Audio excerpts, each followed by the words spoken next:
Hello everyone. So आज we are going to talk about the most popular job in the pharma industry, that is pharmacovigilance. आज we will discuss pharmacovigilance job होता क्या है, उसमें करना क्या क्या होता है, एक फार्माकोविजिलेटर की रिस्पॉन्सिबिलिटी क्या होती है, वो मेडिसिन के साथ डील कैसे करता है, उसका सैलरी पैकेज क्या होता है और जॉब स्कोप क्या होता है. Okay. Pharmacovigilance is the one most of the high packaging job in the pharma industry. Okay. Just assume market में कोई नई मेडिसिन आई, उस नई मेडिसिन का कोई कॉन्सेप्ट नहीं है, कोई फार्मूला सिर्फ डिस्कवर किया गया है, उसका अभी कोई भी डोसेस फॉर्म नहीं है. सारे क्लिनिकल ट्रायल कंप्लीट हो जाने के बाद, टेस्टिंग कंप्लीट हो जाने के बाद वो पर्टिकुलर मेडिसिन को मार्केट में लॉन्च कर दिया जाता है. अब जो फार्मा इंडस्ट्री का जो टेस्टिंग प्रोसेस, ट्रायल प्रोसेस था, वो कंप्लीट हो गया. अब जो फार्मा इंडस्ट्री के हायर ऑफिसर्स हैं, वो मेडिसिन को मार्केट में रन करने के लिए, अब यहाँ पर एंट्री होती है फार्माकोविजिलेटर की. फार्माकोविजिलेटर जो है या फार्माकोविजिलेंस दो वर्ड से मिलकर बना है. एक है फार्माकॉन, दूसरा है विजिलेंस. ओके. फार्माकॉन का मतलब है ड्रग या मेडिसिन, एक पर्टिकुलर ड्रग या मेडिसिन, और जो विजिलेंस है उसका मतलब है टू कीप वॉचिंग, मतलब नज़र रखना.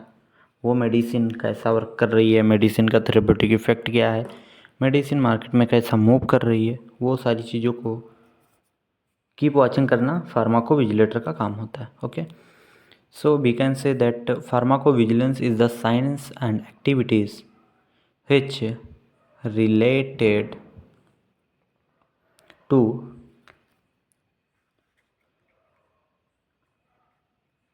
डिटेक्शन, मतलब कि चीज़ों को डिटेक्ट करना. असेसमेंट, कैसा रिपोर्ट आ रहा है पर्टिकुलर मेडिसिन का, वो असेसमेंट करना. प्रिडिक्शन करना, वो फ्यूचर में आने वाले साइड इफ़ेक्ट का मेडिसिन का, वो गिवन पर्टिकुलर मेडिसिन से फ्यूचर में क्या साइड इफ़ेक्ट हो सकते हैं, वो सारी चीज़ों को पहले ही एज्यूम कर लेना फार्माकोविजिलेटर का काम होता है. ओके. नेक्स्ट जो हमारा फार्माकोविजिलेटर होता है, वो पहले ही मेडिसिन के बारे में, उसके एडवर्स इफ़ेक्ट के बारे में, उसका थेरेप्यूटिक इफेक्ट कम हो जाएगा, कब कम हो जाएगा, कितने टाइम तक ये मेडिसिन चलेगी, रन करेगी मार्केट में, ये मेडिसिन का जो मैन्युफैक्चरिंग डेट और जो एक्सपायरी डेट है उसके बीच में टेबलेट का थेरेप्यूटिक इफेक्ट सेम रहेगा या नहीं रहेगा, ये सारी चीज़ें फार्माकोविजिलेटर पहले ही डिटेक्ट कर लेता है. ओके. नाउ जो डॉक्टर है उसने प्रिस्क्राइब किया मेडिसिन को, वो मेडिसिन प्रिस्क्राइब कर देने के बाद पेशेंट ने जाके मेडिसिन को लिया. फिर पेशेंट मेडिसिन लेने के बाद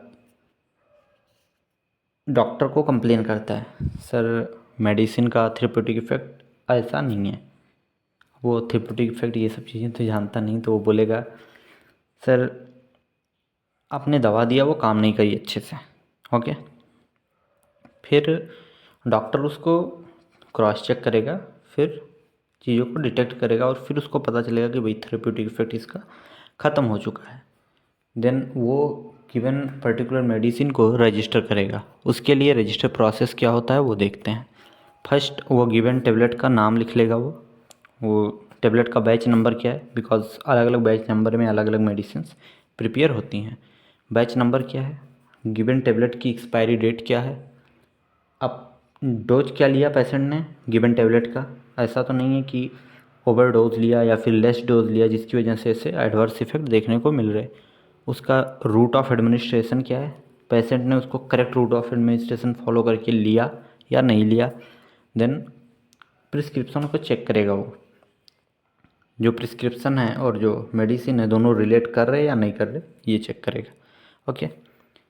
ये सब कुछ चेक होने के बाद वो उसको अपने डेटा में कलेक्ट कर लेगा. सभी डॉक्टर्स के पास एक ऐसी फाइल होती है जिसमें वो ऐसे डेटा को कलेक्ट करते हैं और उसको फिर district level, then state level, national level and international level पे मेंटेन किया जाता है।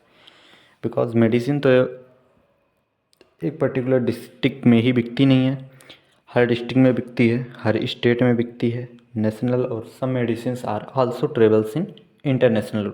ओके, देन जो कंपनी के फार्माकोविजिलेटर हैं वो उसको डिटेक्ट करेंगे कि मेडिसिन का एडवर्स इफेक्ट हुआ है, यहाँ से कंप्लेन आई है, यहाँ से ये मेडिसिन का डिटेक्शन हुआ है कि ये मेडिसिन रॉन्ग है, या फिर इसका जो पैलेटाइल रूट, या फिर हम बोल सकते हैं कि इसका जो थेरेप्यूटिक इफेक्ट है वो कम हो गया है या फिर ख़त्म हो गया है, ये मेडिसिन एडवर्स इफेक्ट जनरेट कर रही है। Okay, yes.